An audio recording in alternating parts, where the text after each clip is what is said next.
Well, this is a very special occasion for me. This is the first time that I'm actually sitting opposite my own son. And he was the one that was responsible for bringing us to the truth in the first place. And since then, there have been some tumultuous times. 2,000 years ago, another father sent forth his son. And he sent him into this terrible world to face a terrible conflict. And if Jesus should have failed, then every single one of us would be lost. And every time a child is born in this world, it is subjected to the pressures of this world and the conflict that rages between good and evil. And I don't know how many tears there are in bottles of mothers and fathers, and sometimes of children because of parents, because someone has decided to follow a wrong path. And God, in His wisdom, allows us to build characters and to acquaint ourselves with the truth and to buy it or sell it individually. Because a father cannot program a son or a daughter, nor can a mother program a son or a daughter. They can only provide influences. And the Bible gives a number of promises. Train up a child in the way that it should go, and when he is old, he shall not depart from it, is one of the promises. But it's very nice to sit opposite you, Robert. Likewise. I didn't, for a long time, think this was going to be a possibility. Now, you know, when you start a family in this life, and normally when you start a family, like in our case, we were very young. And when we had this occasion that our first son was born, your brother, it was an amazing experience, and it was very hard for us because we were very poor at that stage. And it totally changed our lives, because there's a text in the Bible that says a woman shall be saved through childbearing. That doesn't mean that every woman has to have a child in order to be saved. What it basically means is that a child changes a person's character. You have to give up that which you normally did, your selfish attributes. Yeah. And you have to concentrate on taking care of this little bundle. And then the second child was born, your sister, Tanya. And I was quite excited that she was born, because I always wanted to pamper a little girl. And it was always nice as a father to sit with the little girl on your... It's always a dream. Yeah, you also want to have a little daughter, maybe? I did. I actually wanted a daughter, and then my son came along, and now I now I can't imagine having a daughter. Now I'm so happy to have a son, but I always wanted a daughter, someone to spoil a bit. Yes. Now, my daughter was very good at manipulating me. She had a very strange way of manipulating me. She would want to do something that was basically a little bit naughty, totally naughty. And she would say, "Can I do that?" And I would say, "No, that's not done." And then she would nag, and I would say, "No." Then she'd run up to me and give me a kiss and go and do it. So that you can't do anything about it. How do you react? Anyway, that was the second child. And then we went through quite a long period, because there are 4 years between each one of you, basically, right? Yeah. So that was quite hard, because that means there were 8 years between you and your oldest brother. Yeah. And you identified more with your sister. Yes. And then when your mother was pregnant with you, she got very ill. And she was more in hospital than she was at home. And she had constant problems with her lungs and constant fevers. And I had to take her to hospital many, many times, and they would put her on to... Even many years after I was born, I recall. Yes, many, many years. Your mother was often very sick. Your mother had a very, very hard pregnancy. And at one stage, the doctors came to us and said, we believe that the problem is the pregnancy, and we believe that there is sepsis in the uterus, and we recommend an immediate abortion. And your mother was lying in a hospital that didn't have a scan. And they just basically developed sonar scans, but they were only in specialized clinics. And there was a specialized clinic in the town. So we discussed it and said, no, we don't want to have an abortion until we know for sure that you are no longer alive. And so they said, well, you'll have to go to the clinic in town. But your mother was very sick and she had a very high fever. And I basically picked her up, carried her out of the hospital to my car, put her into the car, drove her to the clinic. And I looked at the clinic, and it was up a flight of stairs. And I thought to myself, this is not going to be easy. You know how people carry their brides across the threshold? I had to pick her up like this in my arms. And I walked up those stairs, and they did a scan. And there you were. You were about this size, and you were sucking your thumb. Do you even have thumbs then? Yes, you had. Wow. You were fully formed. You were just tiny. You were like Tom Thumb. Sure. And we looked at it, your mother and I, and there was no way we would allow an abortion. And so she struggled through that pregnancy, and eventually you were born. Why did they say or my mom needs to get an abortion? Because they thought the fetus was actually not alive. Oh, okay. And it had become septic. They didn't have the scan. They didn't actually take the scan. They didn't have a scan. They didn't know what was going on. So they just suggested at random that we do an immediate abortion to stop the sepsis and the fever and everything that went with it. And when you were born, you were basically an impossible child. You would scream, and you were always in a very fetal position. And you were very, very special, because we didn't know how to really deal with this. Usually the third child is easier to deal with. Yes, but we had actually made up our minds that we had a pair, and a pair was fine. That was enough. So you somehow came upon the scene without any planning.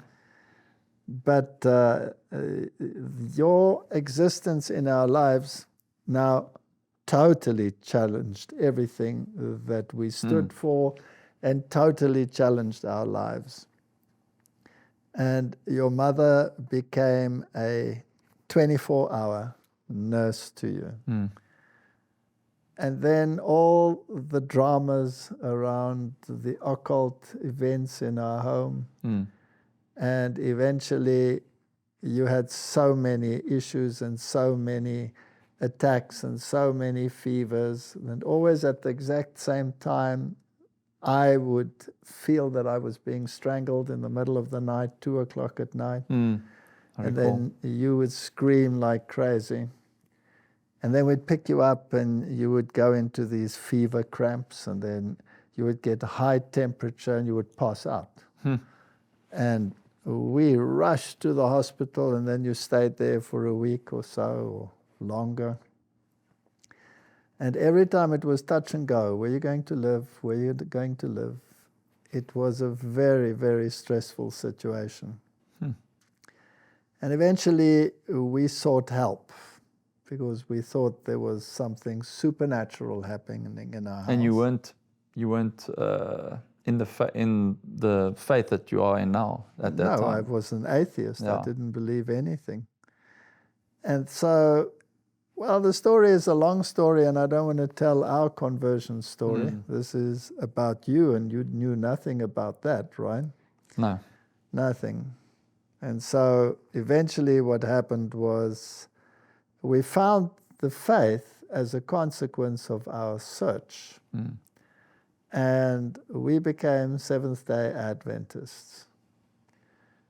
The Bible says, here are they that keep the commandments of God and hold to the testimony of Jesus.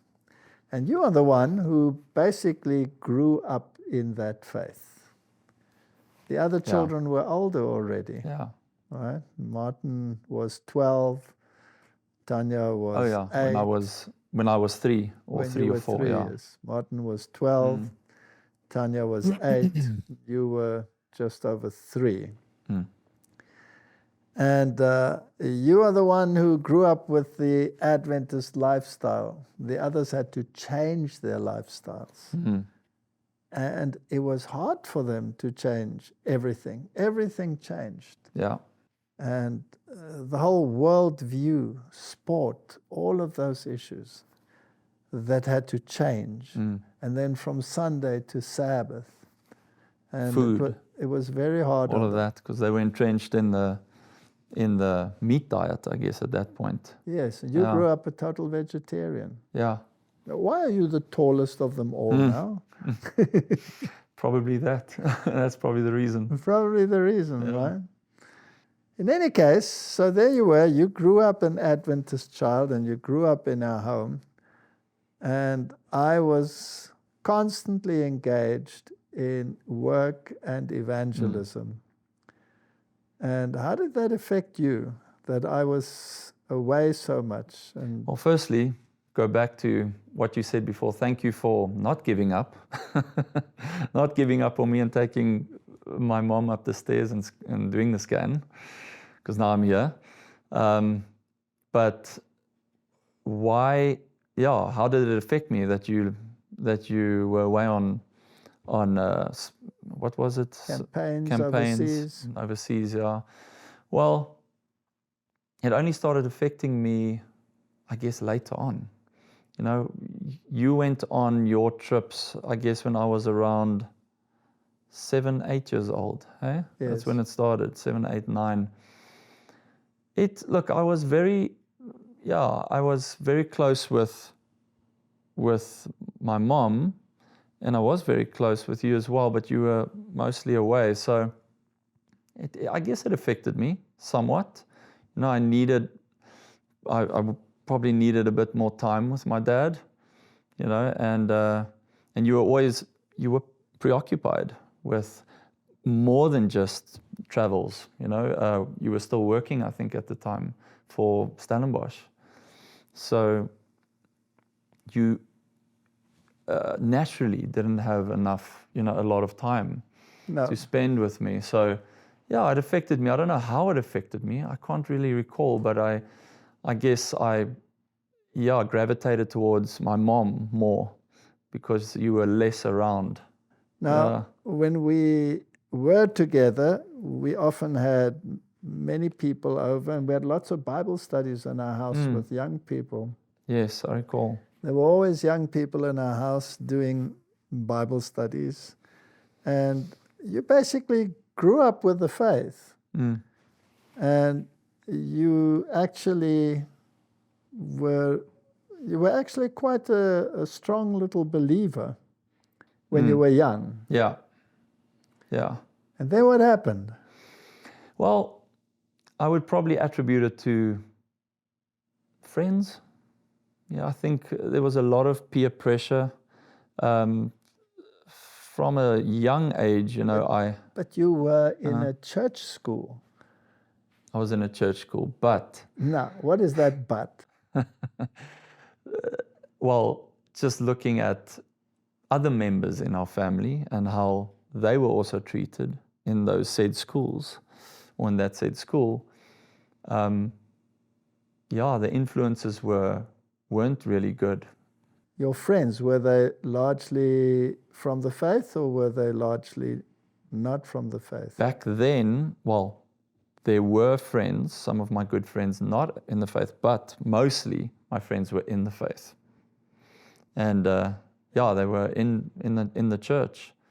And did they radiate towards the good side, or did they radiate towards the naughty side? The naughty side, I would say. I know you tried to teach me values, and I know when I was, I think it was, how old was I? 12 or 13.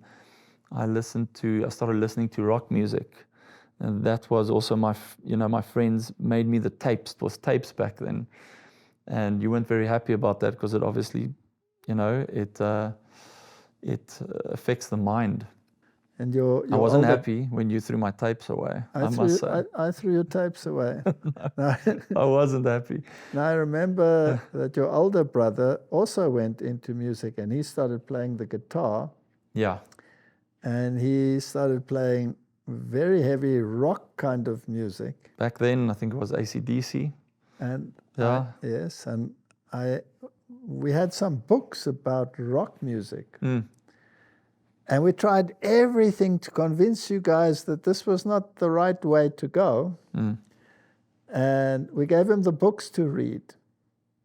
Now, the interesting thing is, these books were supposed to expose the evil. But it brought out the... Yes, so everything that was evil was explained in there, and instead of turning to the good, it actually encouraged them, yeah. Encouraged them to go and become even worse. Yeah. And then you also went into that lifestyle. Initially, when I was about 9 years old, I know he listened to bad music, and it was a fear factor for me back then. It actually scared me, the tones and the music and the voices. But I remember when we moved, maybe jumping ahead, but when we moved to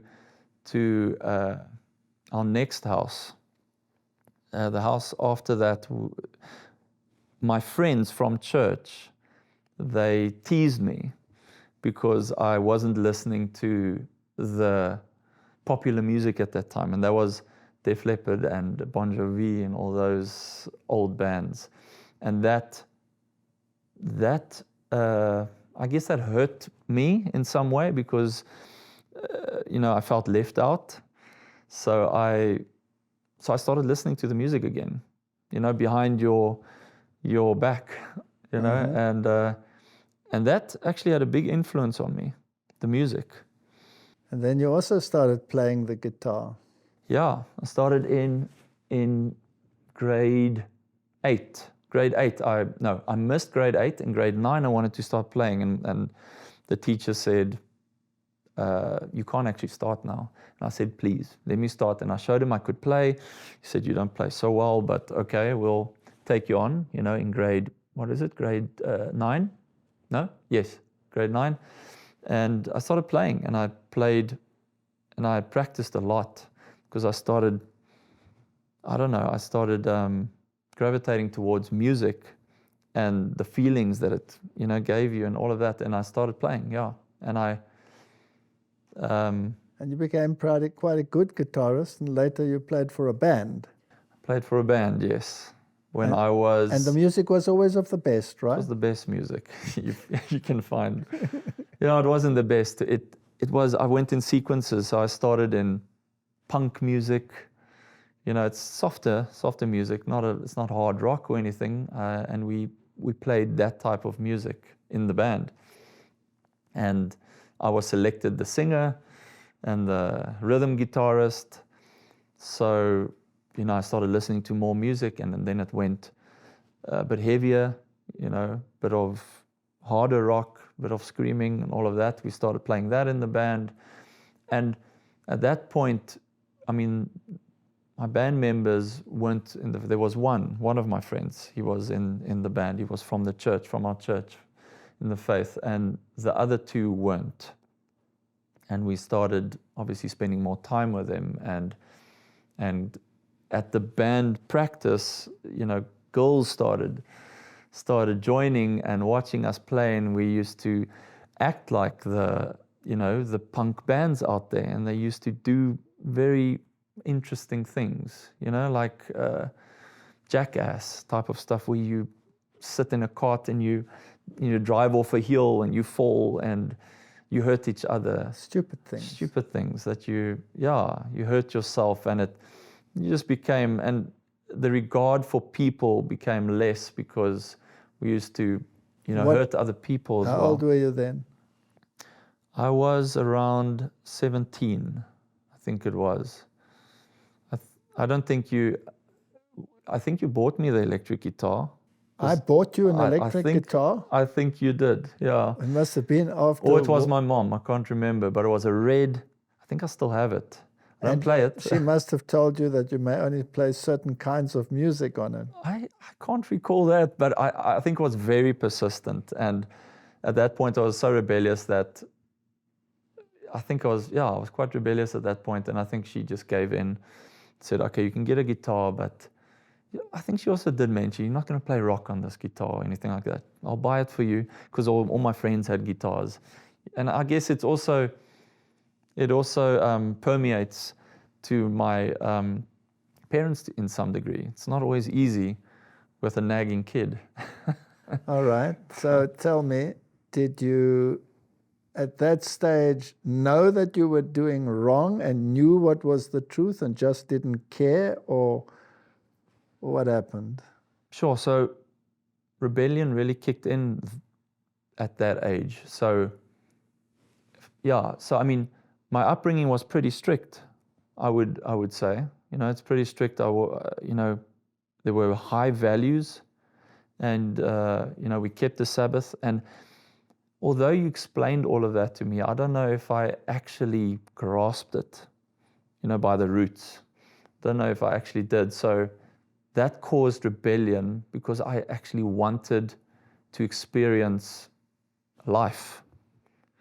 Yeah. And we were trying to bring these values across all the time, and trying to say to you that, we have to be faithful to God. And when you look into the Bible, you have so many examples of parents speaking to their children, or King David speaking to Solomon. Yes.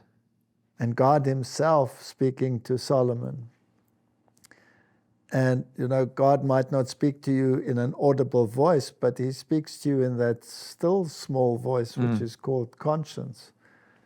And you knew the truth, you knew the right way, but you hadn't bought it and made it your own, right? No.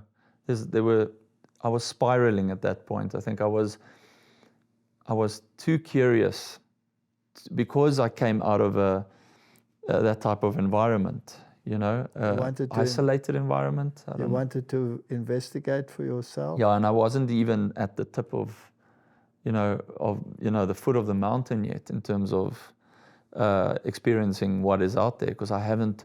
I mean, even my friends. Well, this is now I made a lot of worldly friends at that point, and they at 16 they were allowed to drink at home, under supervision.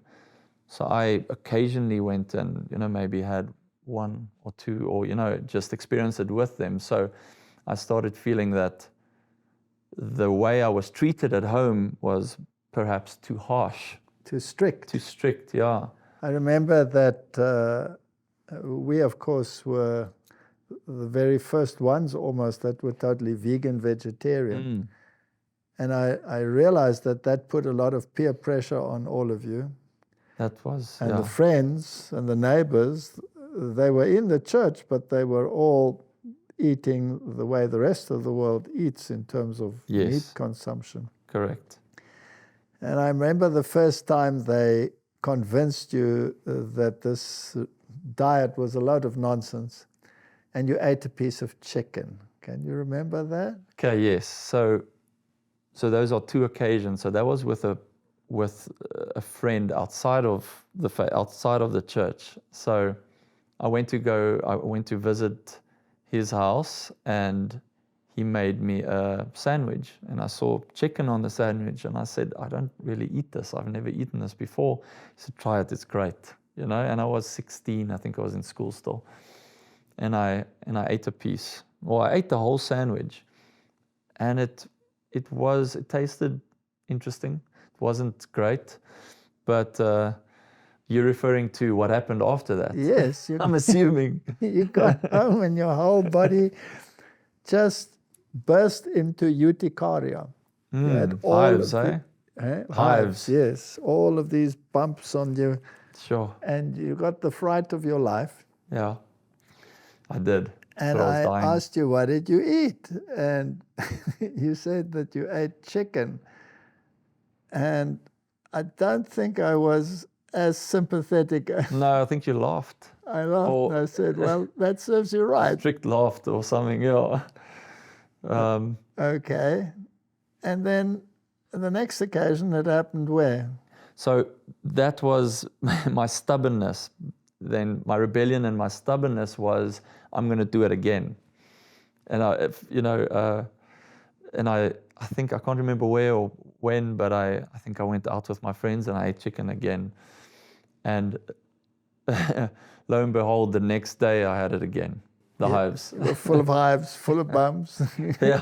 You looked like a sea monster. And it was worse. I mean, it was actually quite serious. You know, there was times where I couldn't breathe. You know, that actually tells you that if you can have such a strong reaction to just a little piece of chicken, how many toxins must there be in that to create such a massive reaction, right? Yeah. I mean, could it happen other way around? If you hadn't eaten fruit, for instance, and you now eat fruit, could that happen as well? Unlikely. Well, actually, in a way it did, because you get what you call a healing crisis. Oh, yeah. I mean, we were all big meat eaters before, which switched to a vegetarian diet. And it's a shock yes, to the body. Your body, for the first time, gets an opportunity to throw out toxins. And I actually got very sick. I got very high fevers, and the whole skin on my back just came off. And thereafter, I was a different person. I felt so much better than I'd ever felt. And you were going through the reverse process. You were going from a healthy lifestyle to a bad lifestyle. Yeah. And then, Robert, something dramatic happened when you were 19 years old. Yes. You were in this rebellious stage. Your mother's knees were totally destroyed. My knees were totally shot, because when God gives you rebellious children, then he makes sure that you have knees so that you can stay on them and beg God to help you in these situations. Yeah. You know the truth, and they just don't want to buy the truth. Off they go. It is the most heart-rending situation that you can have. Yeah, I was actually in a mess at that point, because I studied at 18U, and my mom also left. I think you went overseas, and I stayed with my brother for a year. And I went to college in Northlink College. And when I failed, I think I failed my second year. I didn't finish the second year, got a certificate, came back home. You were home, or both of you were home. And then I just sat at home and I did nothing. And that's where I even thought of making a career out of music and even going overseas. At that point, we played live shows in the middle of the forest, you know, where everyone is drinking, and you know, it's not a good vibe. And at that point, you gave me the ultimatum, I think, when I was 18, 19, that I need to study something real, or find a place. You know, you gave me that. Well, you had to at that point. I completely agree that that was the right thing to do. But yeah, so back to your question, when we were band practicing, I was 19, and at that point we were quite deep into the Heavy music. heavy music. Yeah, I was at that point, you know, screaming, and we had, you know, I was the lead singer, and we had a bit of popularity, I guess, a little bit. Anyway, so it was that one evening we were band practicing, I think, for a show, and a lot of people were watching, and I was performing, obviously, going overboard, and I was jumping up and down, and I was screaming, and my voice was, you know, sore from all the screaming, and something must have happened inside, you know, in my heart, and I just felt really something wasn't right, you know, and I was tired, and I was looking at everyone, and everything was sort of dimmed, and I said to them, guys, let's go home. And I was the driver for all of them, the four of us. I took them all home with this. I could feel my heart. So at that point, at the band practice still, I felt my heart going out of beat, out of sync. And I mentioned it to my friends that I felt exhausted and fatigued. And our lead guitarist said that it happens to him all the time. It's nothing to be worried about. So I said, that's fine, but I still felt, I said, guys, let's go, because something isn't right. And they said, okay, well, let's go. And I took them home. I remember I probably drove about 15, 20 kilometers. And then I got home, and I was in a bit of a state. And I remember seeing you, and my mom was, I think, in the room, and both of you came because I said something isn't right, and I think you said, go take a shower, or my mom said, go take a shower. All right, I'll tell you what happened, because you probably can't remember I can't remember everything. all the details. What happened was you came home and you said you're not feeling well, and you were panicky about it. And you had an arrhythmia. And I said to you, take a shower, you'll feel better. And then you took a shower and you went to bed. We put you in bed, and we watched over you. And then you said, you have a pain. And the pain was down your left arm. Yeah. It wasn't excruciating, though. It was just It numb, was just a little bit numb. pain. So I had taught many courses on it, being, you know, the professor of medical physiology. And I asked you about the symptoms and exactly where you felt the pain in your arm. Don't recall, yeah. And you showed me the spots where you felt the pain in your arm. And I said, get up, come, quick. And I knew that were the symptoms of a heart attack, but you were 19 years old. Yeah. This was very strange. And I rushed you to the car and put you in the car. And at that very moment, someone came along and wanted to borrow a wheelbarrow from me. Now, we had a medical emergency. Yeah. And this person was parked behind me and insisted on a wheelbarrow. I nearly drove over him. Got rid of him, and your mother somehow had to take care of the wheelbarrow, and so she couldn't come along. Yeah. She had to follow afterwards. And I rushed you to the hospital, and you were complaining, and it got worse and worse as we were driving. Didn't I go blind at some point? Yes, you said you couldn't see anymore. Yeah. And then you went totally stiff, and you basically died in my car. You were physically dead in my car. Flatlined, yeah. I was stressed beyond measure. I rushed to that hospital like I've never rushed in a car before. And the emergency door was closed. I nearly took it off its hinges and rushed you in. And there was a young doctor in there. And I said, he's just had a heart attack and he stopped breathing. And you were basically dead. And so they rushed you in and put you on the table, and they brought the machine to shock your heart back into activity. And they said that I should go out, but they didn't have enough staff. So they asked me to come back in to assist. Because I was shaking, I assume. Yes, and the shocking. They first tried to get a tube down, and they put the tube down to get oxygen into your lungs. And then they shocked you. And you reacted, but you reacted violently, and you know, you're very strong. I don't know whether you know that you're very strong. You ripped this thing out of your mouth, and you tore a lot of tissue in there, and then the blood just came running out of your mouth. It was a total mess. And at that moment, your mother arrived. And so she was not in a good state. So they chased her out and chased me out with her. But then they couldn't handle you because you were so strong.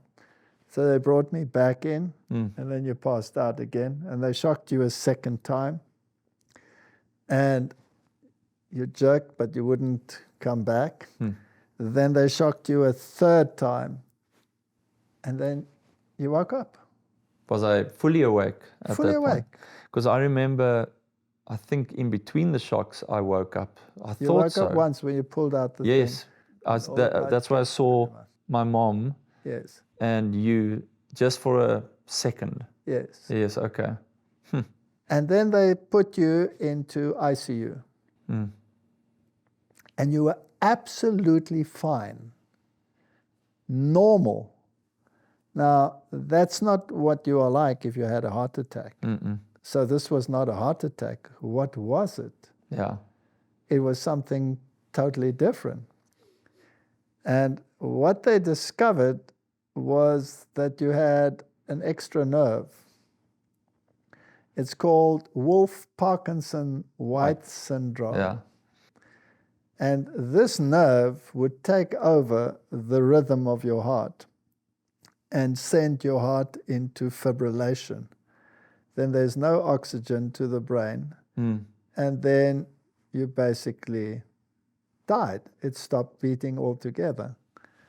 Now, was that due to, I mean, did that occurrence happen due to the physical exercise I was doing while band practice? One of the symptoms of Wolff-Parkinson-White syndrome is that those who have it, who have this extra nerve, grow up absolutely normally.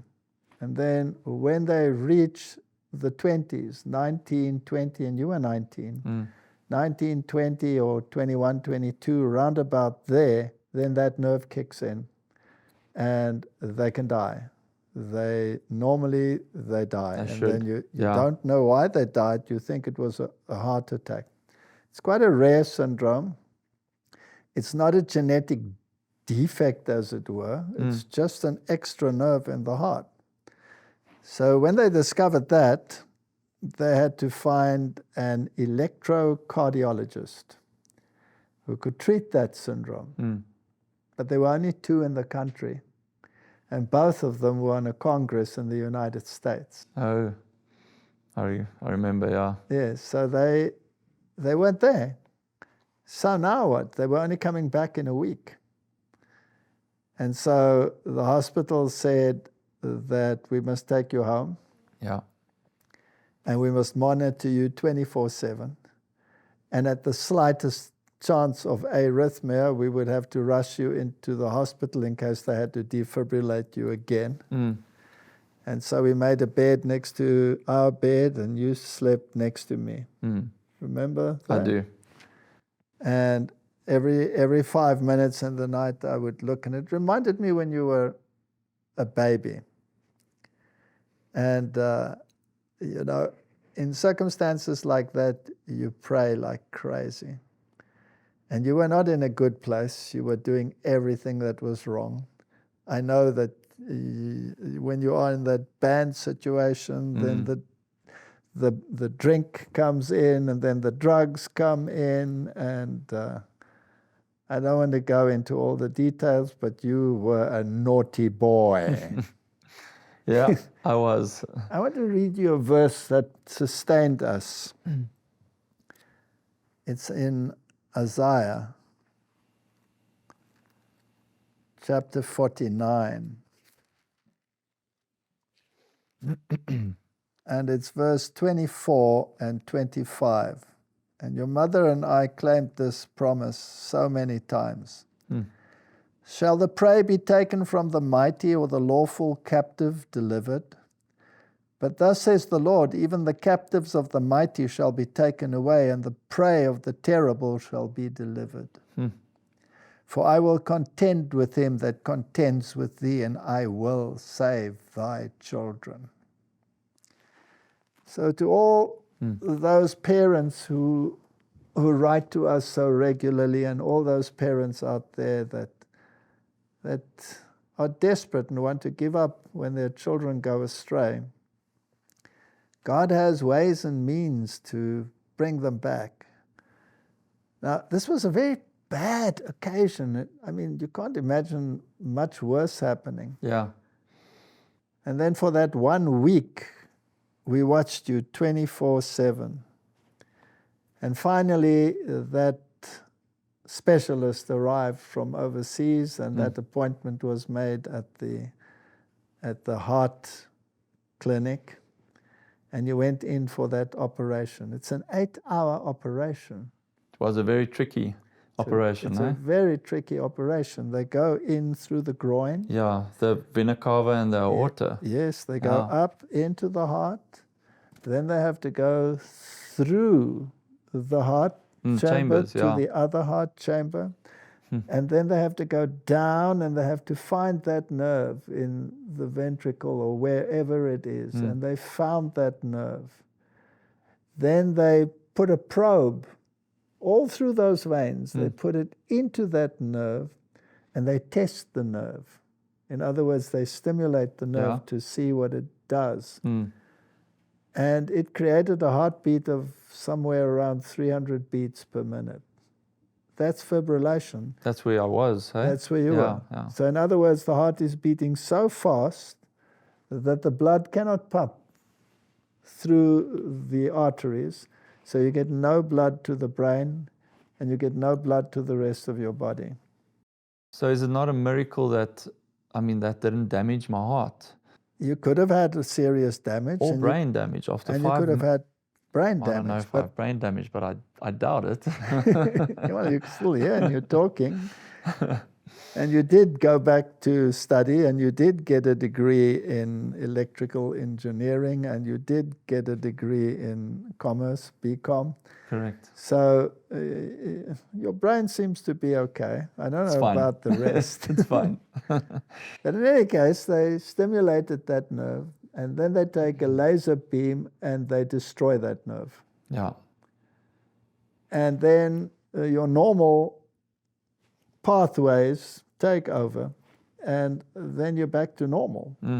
So basically after that, they must have, when they burn that nerve, it puts some pressure on the heart. Yeah. And it takes time to recover, but otherwise you're perfectly normal after that. With the life that I lived after that, which wasn't a good life, there was a lot of anxiety, you know. I think the heart obviously took some strain because I didn't live the best life, and a lot of times it felt like the heart was acting up again. And I believe God. You only ate properly if you visited us. Yeah, I would say so. Otherwise you ate what? Lived on braais and...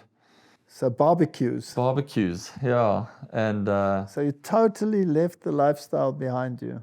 I did. I even went to the doctor after my surgery. Right after my surgery, I was still in the hospital, and I asked him if smoking affects what I have. And he said, "You shouldn't smoke." And I said to him, "It's not what I asked. I asked, would smoking affect what I had?" And he looked at me and he knew what I was referring to and he said, no, it won't. I said, thank you. And I went outside and I had a cigarette at the hospital. At the hospital. He was stubborn. Can't believe it, yeah. Did it make you think? A year and a half later, it did. Not at that point. I was beyond, I can't recall. I must have contemplated over what the occurrence, but not, after what I told you now about the doctor and the cigarette, I doubt it because I didn't care.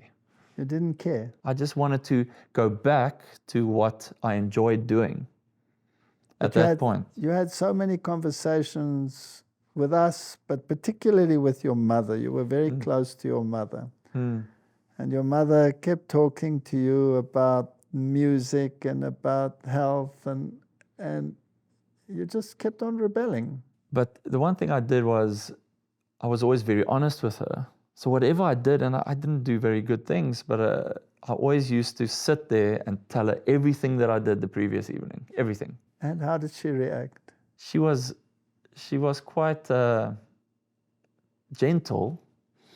She approached it quite nicely, and she would ask questions. Why? Why would you do that? This hurts your body, this and that. And I listened. I remember that was around, 1920s. Probably one of my worst times was between 19 and 23, 24. So that's the area. But yeah, she was very, forgiving and very helpful. She wanted to help, but she wasn't forceful. She wasn't. She reprimanded in a nice way.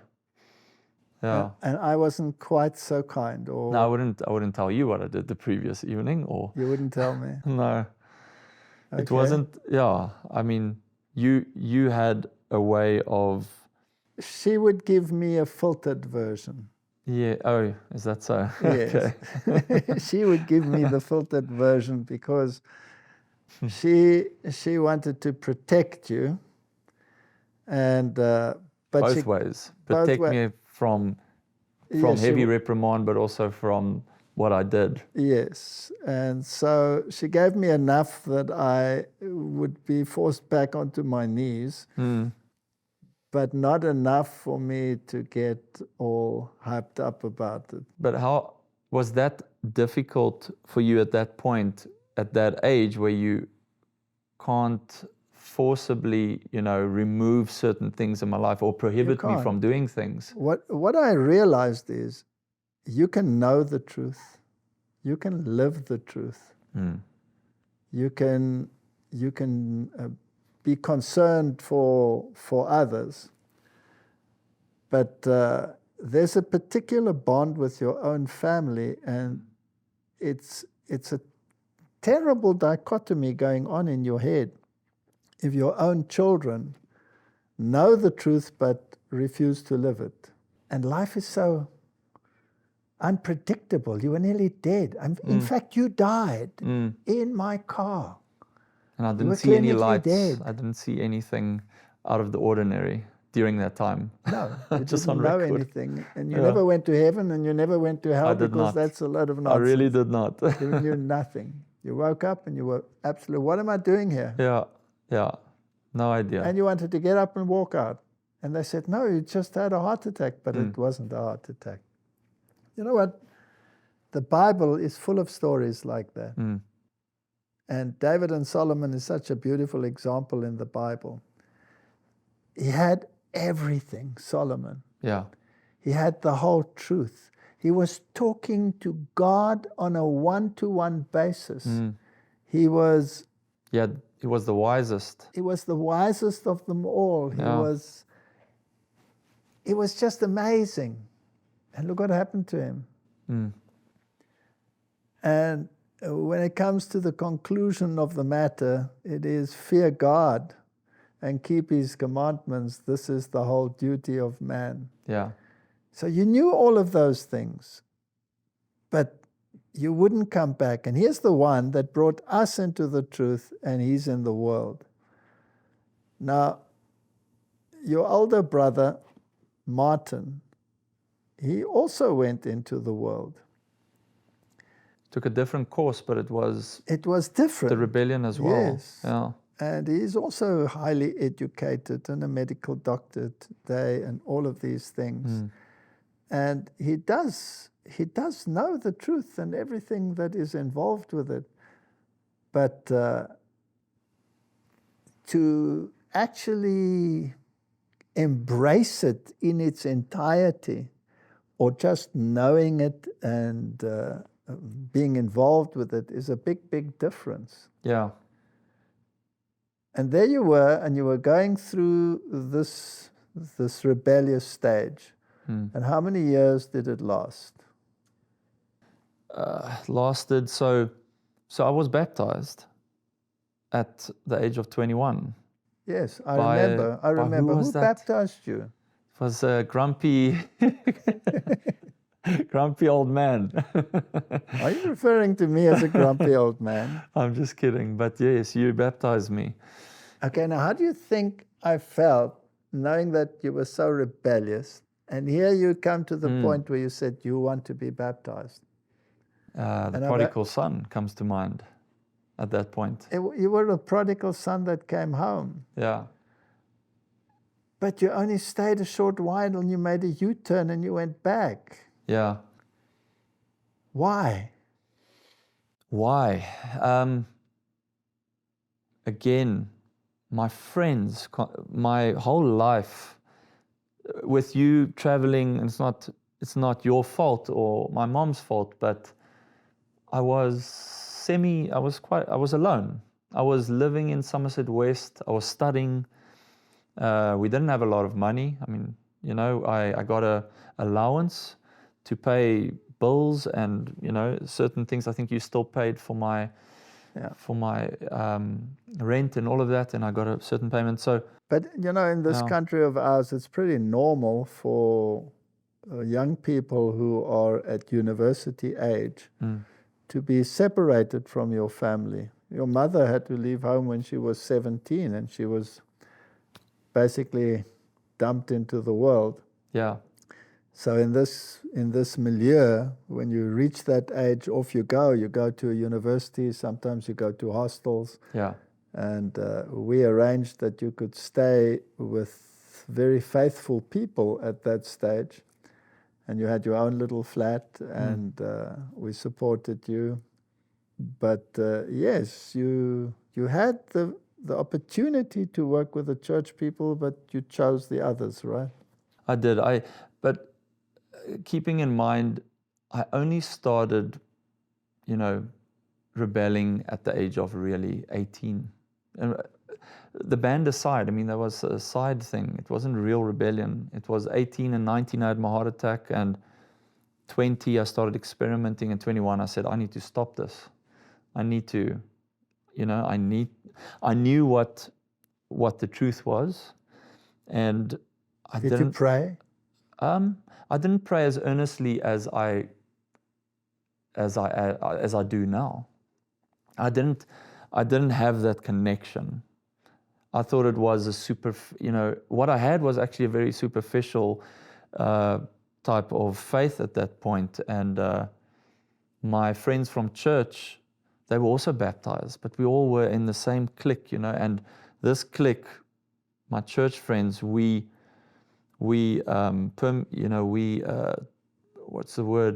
diffused into the world, and we had a lot of friends in the world, and that peer pressure caused all of us to stand together and to move together.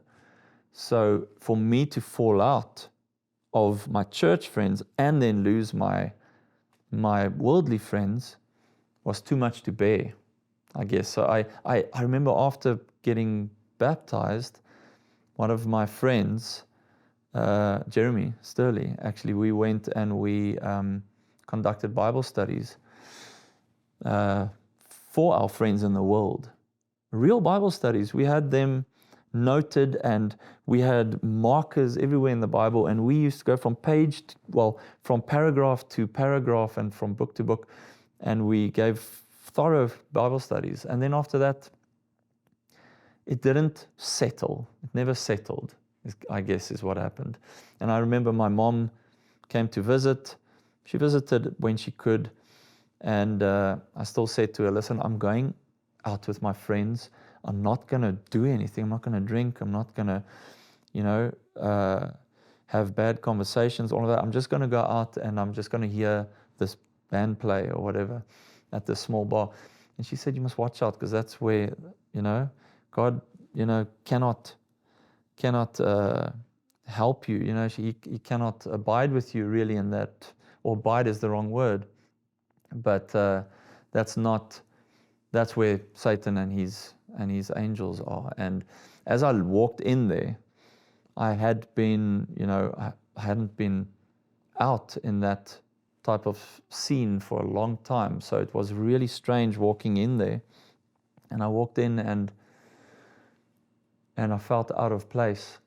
And I didn't do anything that night, of course. But when I walked out, something strange happened. I don't know, it was maybe just a coincidence, but my car alarm went off and nothing I did could put it off, nothing. It took me about an hour and a half and all of a sudden it went off. I could get into my car and I was a bit bewildered and I drove home and I told my mom about it and she said, well, that does sound strange, and I said it was weird being there. It was, I could feel the presence of, evil.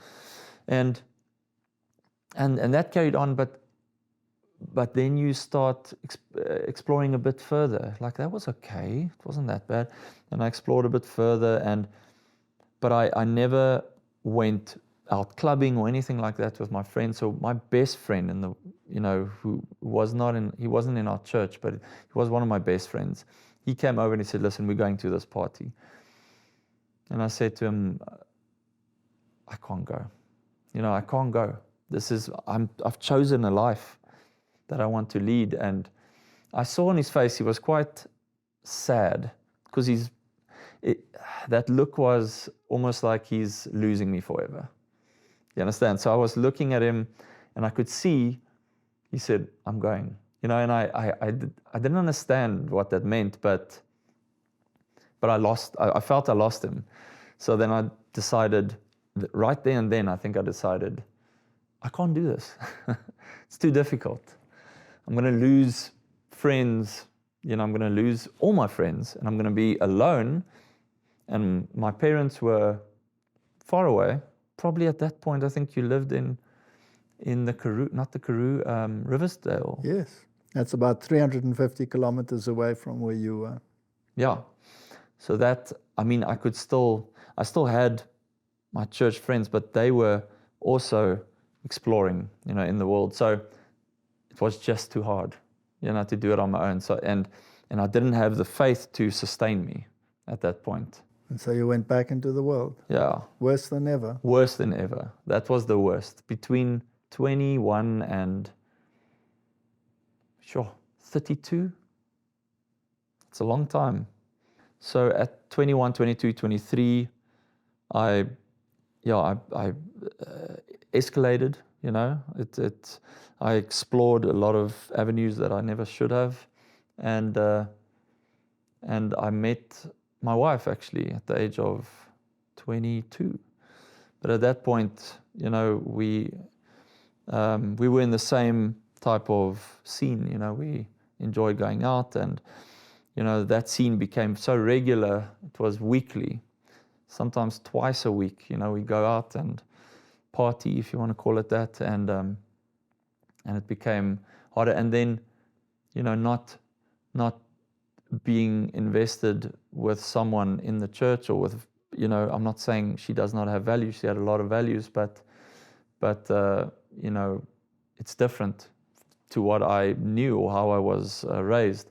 So we walked that path, and I loved a lot, and I still do. But we walked that path, and then at the age of 30. It was myself and my wife and her sister. We drove to a party. We were living in Stellenbosch back then, and it was now 9 years ago. We went to a party and we had a few drinks, nothing special, but we drove back and it was raining, and my sister-in-law, she was driving, and she just went off the road because it was raining and it was difficult to see, and she pulled it back, and the whole car wobbled, and she couldn't secure the steering wheel, and she was making her way towards a wall. There was a wall on the side of the road, but it was quite a high piece of curb, and I pulled it back so that we won't hit it at 110 kilometers per hour. So we rolled the car, and that was intense. I still remember falling. It rolled on my side first, and we rolled more than 5-6 times, and we hit the barrier, and we rolled on top of the barrier, and it was on the roof, and they were unscathed. They nothing happened to them. They maybe a few marks here and there, but they got out of the car. They crawled out, and I was stuck inside. And at that point, Didn't your foot go right through the windscreen? Yes, somehow my foot went out the windscreen and it got stuck. So I couldn't get out. It got stuck. The whole weight of the car was on my foot.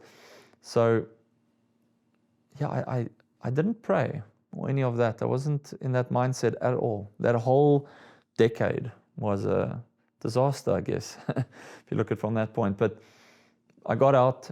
I had a few bruises and I had torn ligaments, and I didn't break anything. But the point is that at that point, I was so deep entrenched, and I lost my job. I wasn't fired, but I was retrenched from Mixit, the social media platform, and I was depressed. And I spoke to you a lot, and to my mom a lot, to my parents, and at that point again, I decided maybe, this is too tough. I need to get back to God. And so that's my second time when I decided. And I started reading, and I started watching videos, and I got teased a lot. And I just shaked it off, but I got teased a lot, and even by family, not direct blood family, but yeah. And then again, it was just too much pressure. We had so many friends, 40, 50 friends, where we, and I had at that point, almost a wife as well. I'm still dating her, obviously. And I struggled. And it was more like an exploration, but I kept it at arm's length, the faith. And because I didn't jump in, because I didn't go all the way, Satan pulled me away again. And then you got married? Then I got married at 32, yes. And then your son was born? He was born at 35, when I was 35. I think that's exactly the same age you were when I was born. You're right. So you were 35 years old. Yeah. You were living in the world. You were doing all of this music in bands and all of these things, living a wrong lifestyle, and then your son was born. Was he a very easy son? He was a different kettle of fish. He was very difficult to I didn't understand how to manage him or how to help him almost, because my wife was highly depressed because he was very colic, 5 months of screaming 8 hours a day, if not longer. And we took turns. Well, not really. We actually we slept at the bottom on the couches and him in the middle, and we had to wake up every hour. And at one point, it's almost similar to what happened to me, I guess, but he just went berserk, and I couldn't get him to stop screaming, and he was turning blue almost, and I jumped in the car, just rushed him to hospital, and they calmed him down. And I thought, yeah, I don't want to live this type of life almost. I didn't treat him like a dad should be treating him. I still remember, he frustrated me so. I didn't know, I had no connection with him either. And I can't speak for my wife, but both of us struggled with that connection. So So at that point, I remember prior to that, you still, I think my mom still gave me Patriarchs and Prophets, a Spirit of Prophecy book, and I read it every night. I read it, but I had no understanding. I read it, but I read about the temple and the gold, and I had understand none of the symbolic gestures. I had no idea. And just to jump ahead quick, but after conversion, it all opened up. But what created the conversion? Yes, the conversion was I had nowhere else to go. You know, it's either I go to God, or it's either I run away from my family, so to speak, or I find a solution. So the solution was, let's see what God has to say. Whether God can help you out of your Whether God can dilemma. help me out of this, because at that point I had a decent job. I'm still in the same, with the same company, but that was also completely deteriorating. My work, I couldn't sleep, and because I've lived this life, I was heavily impatient. I couldn't deal with this kid. I just wanted to get him out of the way, you know, and I didn't want to actually feel like that. I wanted to help him. So I thought, maybe from everything that I've learned over the years, from you and from my mom and from you know, the church, I guess, and from just being embedded growing up, I decided somehow this has to work. So I went on my knees and I said, okay, I'll give you my life if you help me. Yeah. And maybe a few days after that, it felt like a burden was lifted. And I tried understanding it, and I think I spoke to you about it a bit. And interestingly enough, through the years, during that time, I think 2015, you actually phoned me and told me about events happening, you know, the Laudato Si and the encyclical and all of that. And I was semi-interested, keen to hear it. You know, I was okay. I wasn't completely rebellious, you know, in that period. I still, in my inebriated state at times, I would preach to my friends and they would enjoy it because I was in the same bubble. You were still in the same bubble, but you were climbing out of it. Yeah, they listened, and it was interesting, but you know, obviously it faded because that's not how you preach the gospel.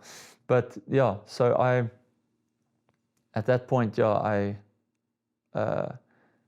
when I spoke to you again, then because I gave my life to God, things started making sense, and this was interesting. And it was scary, but it was also enlightening and interesting. So I decided to arm myself with knowledge. And that's what I did. Yeah. And now you're back to where you were when you were a child. Yes. You're eating like you ate, like you did before. Was it because we forced you, or because you discovered that this was the best way? Yeah, unfortunately, it's always, you know, difficult to say this, but nothing, and you tried, and you said the right things, but nothing you said actually, you know, got me into this life. You know, it's something that only the Holy Spirit can do for me. So the only thing that converted you was not pressure from anybody. No. But a longing to find peace that you thought that you would only find with God. Mm. And then you discovered all the things that you basically knew but rejected. Yeah. But it exploded. It exploded and you accepted it all. Yeah. Accepted it all. Yeah. And was it easy on your family, or did it make matters easier or make it worse? It made, well, I had an inner peace. So that's what kept me going. There were times when I said to myself and to God, I'm going to run again. Like I did in the past with the peer pressure. This was tough. I mean, my wife is a Christian, and she's a loving mother and wife, but my faith is different to all the others. I want to keep the commandments, but that's not the first step, and that's never how I experienced it, because I didn't keep the commandments while searching for Him. I searched for Him, and then as a result kept the commandments. So you didn't keep the commandments to stay on His good side? No, not at all. I was still smoking a cigarette while reading the Bible. And after a while, I was reading the Bible and the cigarette wasn't in the hand. So who changed you? God changed you. God changed me, yeah. So sometimes, no matter how much preaching you receive, it is something that is totally up to God. Yeah. To change. As Jesus said to Nicodemus, so the wind blows and you don't know where it comes from, you don't know where it goes. That's how it felt. Now, I'll tell you from my perspective, we prayed so much for you and claimed these promises that we find in the Bible. And we often said to God, this is the one who brought us into the church, shall He stay behind? I don't want to go to heaven with any of my children not being there. You're all absolutely the same to me in terms of that. But there was this special relationship because of all that we went through with you. And was this one going to stay behind? It was very, very hard. Yeah. But we kept on praying. And I want to encourage people, don't give up. Don't ever give up. No matter how rebellious your child is, no matter what happens, just never, ever give up. Just keep on praying. And there was no direct influence on me. And if it's like father, like son today, because you believe exactly like I believe, I am so astounded that you should believe exactly like we believe. Not because of any indoctrination, because you refuse to accept it anyway. Yeah. But because God led you to it. Then you started reading the Bible and you started reading the spirit of prophecy, and it became food for you, right? I had to experience it for myself and argue certain points. And I remember you and I had points that we argued at times. And did Solomon go astray? He did. He went astray, right? Yeah. Did he come back? Yes. Yes, he came back. Yeah. In the nick of time. Yeah. Now, I believe that we are living very close to the end of all things. And I believe God wants to reach out to humanity with a mighty message and call them back. There isn't much time left. No.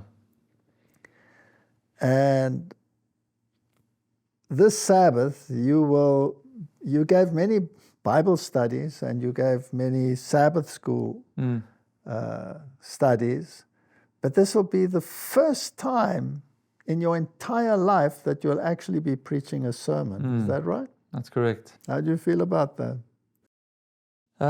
Initially, when I was asked to preach, was very nervous because it's just another milestone.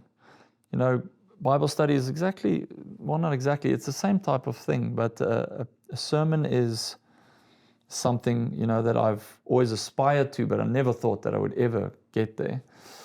And so it's a big honor to do that for God, to preach a message that is very important for this end time. Now, this little boy of yours, how old is he now? He's almost, well, he's 4. He's turning He's 4. 5 He's going in to April. turn 5, right? Mm, And he was a very complex little boy. very. Still. And now you have this absolute close relationship with him. Very, yeah. And do you often think about it that this little boy brought you back to the faith? I do. Every day, yeah. And how would you feel if you saw him go astray? Oh, it would be calamity. It would be a calamity, Yes. right? And how would you feel if you know that there's nothing you can do to prevent it except nurture him with the truth and hope that he retains it? That's very, that's very, very difficult. Now, how do you think God feels? I mean, look at this I'm guessing picture. that's how you felt as well, or feel. That's what I'm trying to get across. Yeah. Now, here is this famous picture in a modern form of how God feels. Imagine that everybody down here is a child of God. Mm. And most of the world has gone astray and is living the way you lived. Yeah. Imagine how he feels. Can't imagine it, because his love is way higher than our love. Yeah. How would you feel if something happened to your little boy now? I mean, I watch you and I watch how close you are to him, and I thank God for that child. You had the heart issue. You rolled that car. You could have been dead. You had other serious operations. I remember that operation on your jaw. That was a horrendous operation. I was back at your bedside. Back at my bedside, watching over you. And somehow you were the one that brought us into the church, and somehow God in his mercy got you back. Mm. And of course, I pray that you will stay back. I can't even imagine going back to that life. You don't want to. And you came out of the city. Yeah. Located back to the country. Or to the country, not even back. Yes, to the country. And you left that entire life behind. Yeah, that was a step of faith, which I'm happy to God for. And it's your intention to not only give your life to God as you have done, but it is your intention to go and preach for God, isn't it? And that's been hard, because I'm not good. I haven't been good, or that's what I thought, in front of crowds and all of that type of stuff. So I decided when I gave my testimony 2 years ago that I'm just going to say yes. And it was a struggle. And the first time I had to do a Bible study, it was one day in the Bible study. I said, just do one day. Oh, I couldn't even imagine doing one day. So I did one day. And then I did 2 days. And then then I gave a full Bible study, and I couldn't believe it. So he meets you where you are, and he lifts you up. Okay, what would be your final words of encouragement to young people who are in the same situation as you were in? I always say, just trust in him.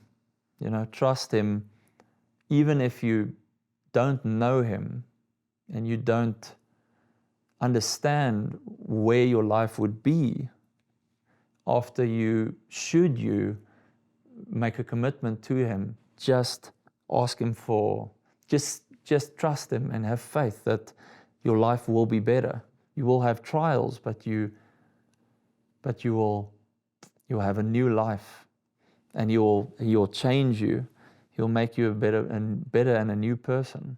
And once he's done that, once he's brought about this transformation, can you imagine going back to the old life? No. And yet so many times you went back, right? But yes. This time something changed. Yeah. It solidified. Yeah. it's difficult to pinpoint as to why. Well, not really. I think had my son not been born, things could have been different.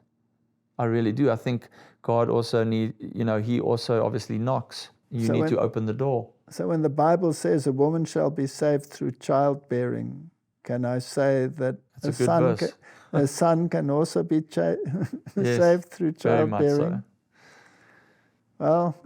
Well, Robert, I'm so grateful to God that you are sitting here today and believe, not because we drummed it into you, but because you discovered it again for yourself. Mm. And when you really asked for help, you realized that God is a God that keeps his promises. Yeah. And that means that he will keep his promises for the entire time that is ahead of us as well. Mm. And we're heading for tough times, right? We are. And may God use you in the future to bring truth to people. And may we never give up on our children. And may we never give up on humanity. Humanity is in the same boat that he was in. Humanity is often in a worse boat than he was in. But if we pray and we seek God, then he will help us. Will deliver on his word. Robert, I believe that prayer brought you back to where you should be.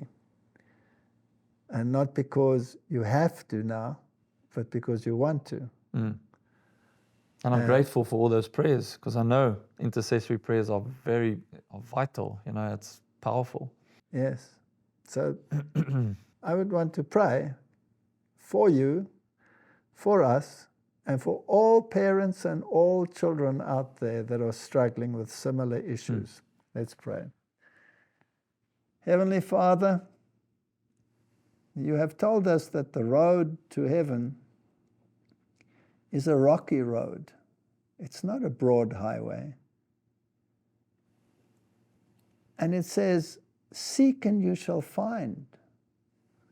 But it also says that few find it. And the reason why few find it is because they do not seek. And so often it is necessary for you to create circumstances in our lives so that we will seek. And if a heart issue doesn't work and a rolling car doesn't work and none of these things work, then sometimes you create situations that make us so desperate that we cry out to you. May many people in the desperate times that we live in cry out to you now. And it is my prayer, as it has been from the beginning, not only to save this son of mine for all eternity, but all my children. And by extrapolation, all the children out there in the world that are without God and know not what it means to discover the love of God. That hand reaching down from heaven is always willing to take hold of us and pull us out of the quagmire that we have become entangled in. Keep our children safe, and not only that, Lord, but use them. Use them to further your gospel and to bring many to the point of decision, that your house may be full, is my prayer in Jesus' name. Amen. Amen.